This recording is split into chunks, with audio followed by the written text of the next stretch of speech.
to say, please look at what are the possibilities of helping the middle class and also helping the taxpayers.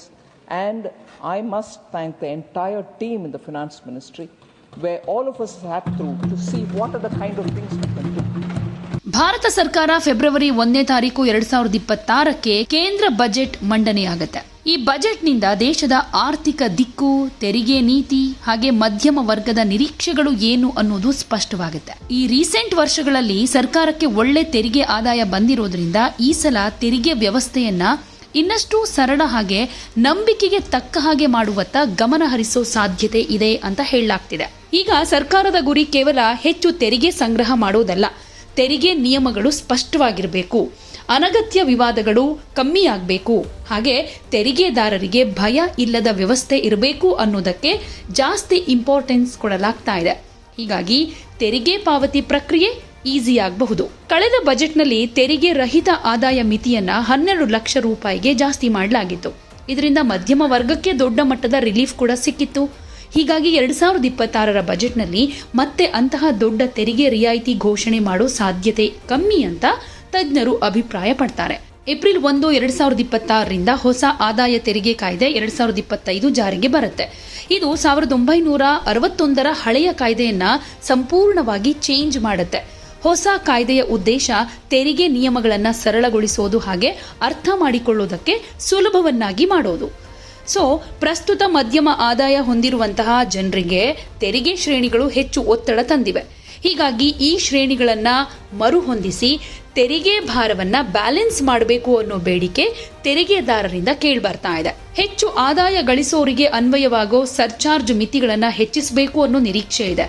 For example, 50 lakh ರೂಪಾಯಿಗೆ ಅನ್ವಯವಾಗೋ ಹೆಚ್ಚುವರಿ ತೆರಿಗೆಯನ್ನ 75 ಲಕ್ಷಕ್ಕೆ ಮತ್ತು 1 ಕೋಟಿಗೆ ಅನ್ವಯವಾಗೋ ಮಿತಿಯನ್ನ 1.5 ಕೋಟಿಗೆ ಹೆಚ್ಚಿಸೋ ಸಾಧ್ಯತೆ ಇದೆ. ಇನ್ನು ಶೇರ್ ಮಾರುಕಟ್ಟೆಯಲ್ಲಿ ಹೂಡಿಕೆ ಮಾಡೋರಿಗೆ ದೀರ್ಘಾವಧಿ ಬಂಡವಾಳ ಲಾಭದ ಮೇಲಿನ ತೆರಿಗೆ ಮುಕ್ತ ಮಿತಿಯನ್ನ 1.25 ಲಕ್ಷದಿಂದ 2 ಲಕ್ಷಕ್ಕೆ ಹೆಚ್ಚಿಸೋ ನಿರೀಕ್ಷೆ ಇದೆ. ಇದು ಸಣ್ಣ ಹೂಡಿಕೆದಾರರಿಗೆ ಯೂಸ್ಫುಲ್ ಆಗಬಹುದು.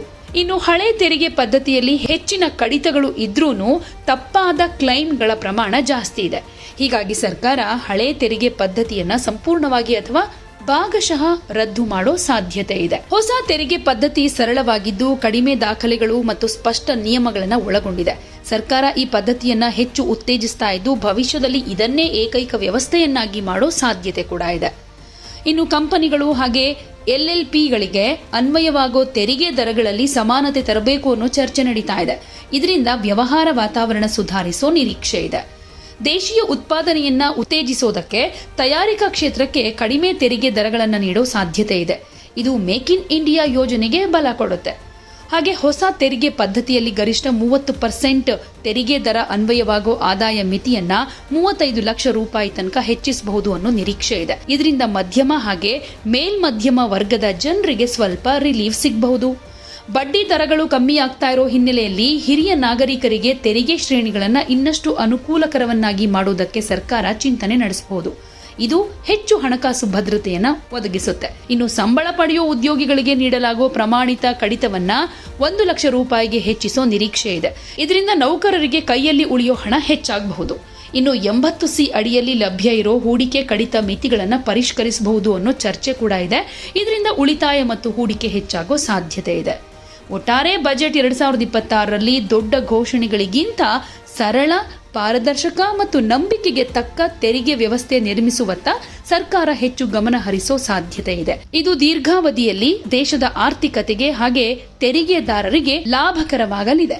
So major steps have been taken towards Indian taxpayer, both in the sense of the personal income tax and also for those businesses which depend on import of raw material and also have encouraging policies which can help exports.